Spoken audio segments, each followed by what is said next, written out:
Good morning. This is Ron. It is August the 17th. Welcome to Story Time.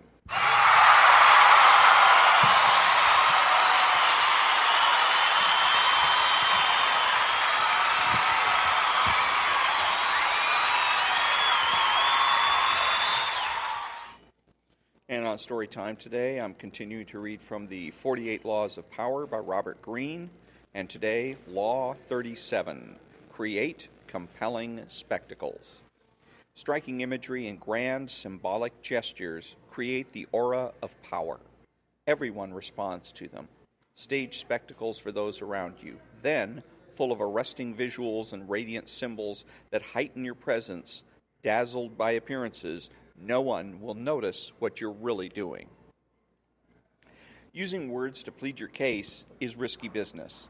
Words are dangerous instruments and often go astray. The words people use to persuade us virtually invite us to reflect on them with words of our own.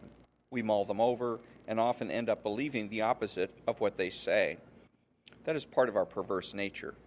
It also happens that words offend us, stirring up associations unintended by the speaker. The visual, on the other hand, short-circuits the labyrinth of words. It strikes an emotional power and immediacy that leaves no gaps for reflection and doubt. Like music, it leaps right over rational, reasonable thoughts. Imagine the moon doctor trying to make a case for his medical practice, trying to convince the unconverted by telling them about the healing powers of the moon and about his own special connection to a distant object in the sky. Fortunately for him, he was able to create a compelling spectacle that made words unnecessary. The moment his patients entered the beer hall, the image of the moon spoke eloquently enough. Understand, words put you on the defensive. If you have to explain yourself, your power is already in question. The image, on the other hand, imposes itself as a given. It discourages questions, creates forceful associations, resists unintended interpretations, communicates instantly, and forges bonds that transcend social difference.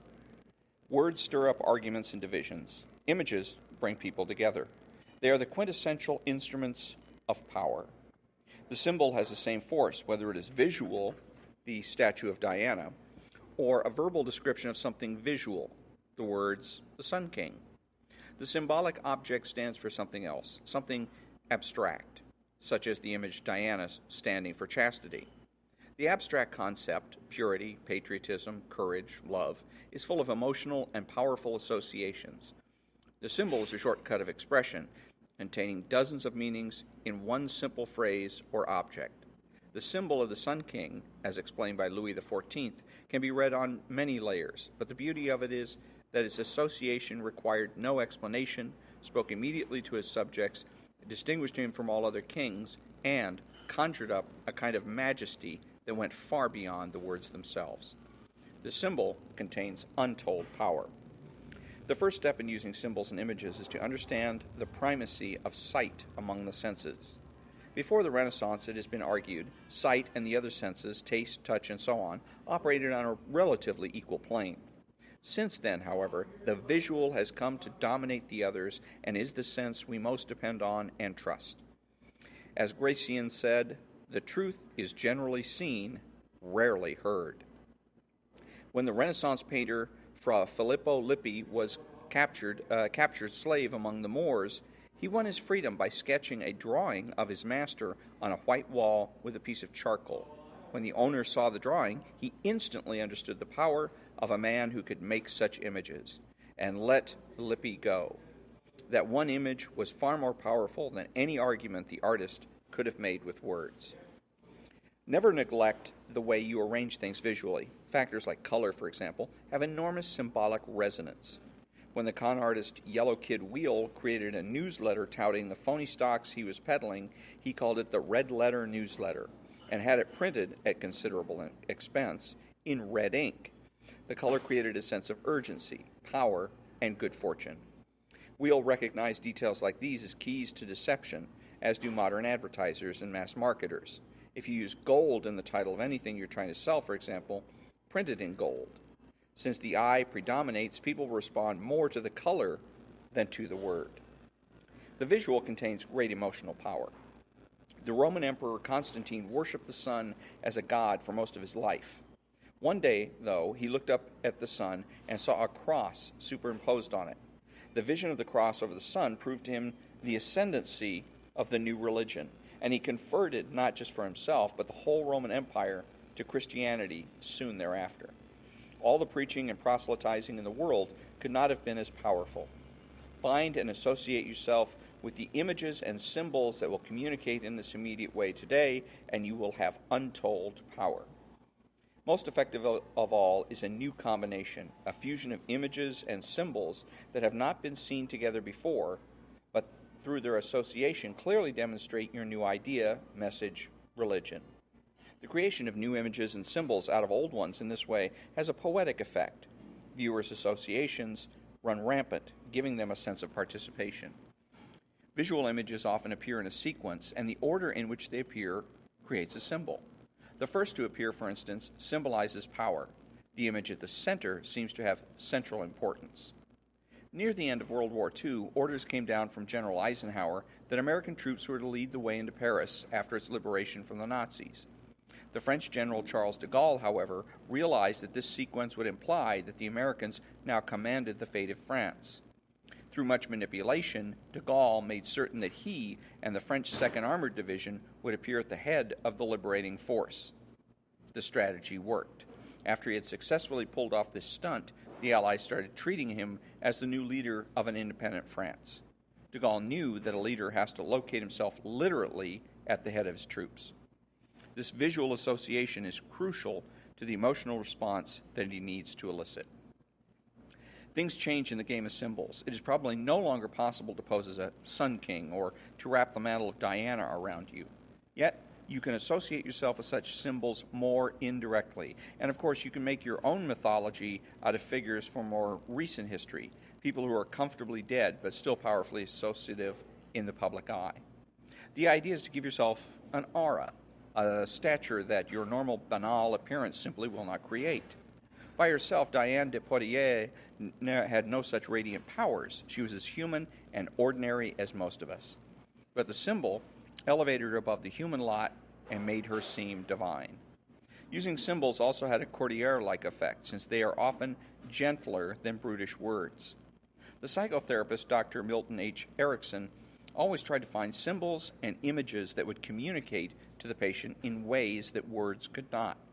When dealing with a severely troubled patient, he would not question him directly, but would talk about something irrelevant, such as driving through the desert in Arizona, where he practiced in the 1950s. In describing this, he would eventually come to an appropriate symbol for what he suspected was the man's problem. If he felt the patient was isolated, say, Dr. Erickson would talk of a single ironwood tree and how its isolation left it battered by the winds. Making an emotional connection with the tree as a symbol, the patient would open up more readily to the doctor's probing. Use the power of symbols as a way to rally, animate, and unite your troops or team. During the rebellion against the French crown in 1648, those loyal to the king disparaged the rebels by comparing them to the slingshots that little boys used to frighten big boys. And in French, slingshot or slingshots is fronds.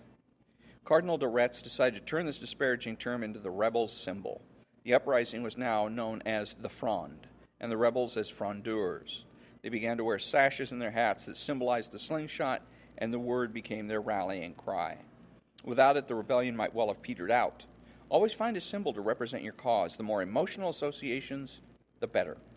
The best way to use images and symbols is to organize them into a grand spectacle that awes people and distracts them from unpleasant realities. This is easy to do.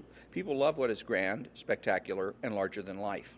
Appeal to their emotions, and they will flock to your spectacle in hordes. The visual is the easiest route to their hearts. Reversal. No power is made available by ignoring images and symbols. There is no possible reversal to this law.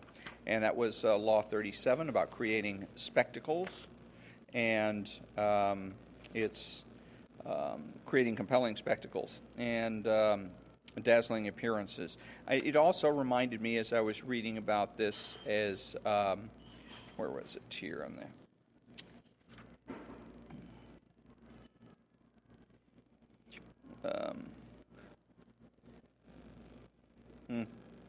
Well, now I can't remember what it was exact. I think perhaps the.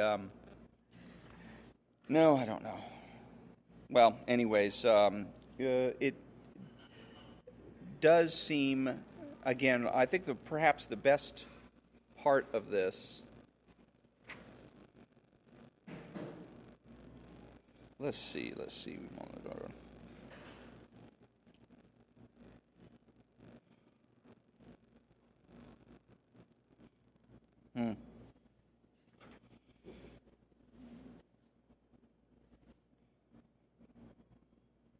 Well, let's see. Where they were talking about here that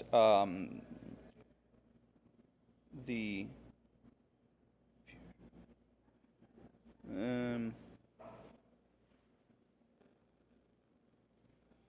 symbol as a shortcut of expression containing dozens of meanings in one simple phrase.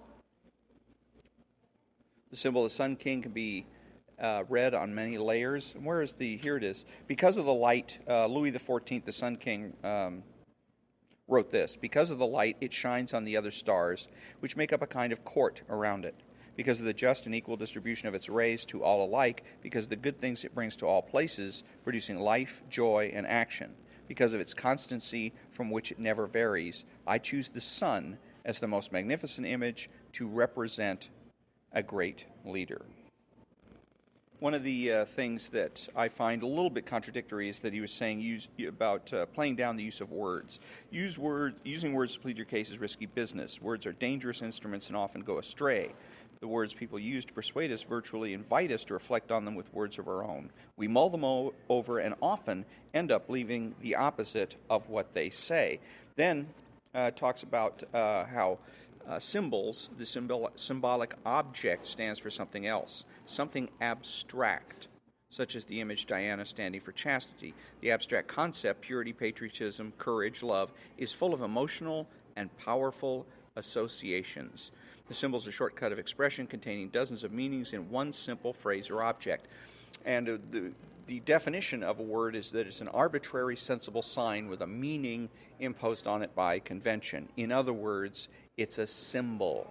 So the words are themselves symbols, and it seems to me that the best way, if you're going to persuade people, is whether you're going to use symbols that are nonverbal or you're going to use words, is picking your words carefully, picking the right words to use to persuade people to do what it is that you want to do. Because they're just as symbolic as anything else, as he says here. The abstract concept, purity, patriotism, courage, and love. All of those things, purity, patriotism, courage, and love, evoke images in our mind when we hear them spoken. For each person is probably slightly different as to the image that they are provoking, but they provoke an image nonetheless. So, again, it's a little bit contradictory to say don't use words, and instead you should be using symbols when, in fact, words are symbols. So that's Law 37, and coming on Saturday the 19th is going to be Law 38. Think as you like, but behave like others.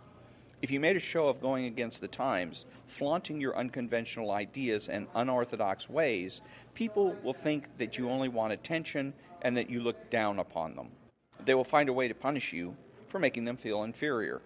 It is far safer to blend in and nurture the common touch. Share your originality only with tolerant friends and those who are sure to appreciate your uniqueness. And that will be Law 38, again on Saturday, August the 19th. And thank you for joining me, and until then, have a great day.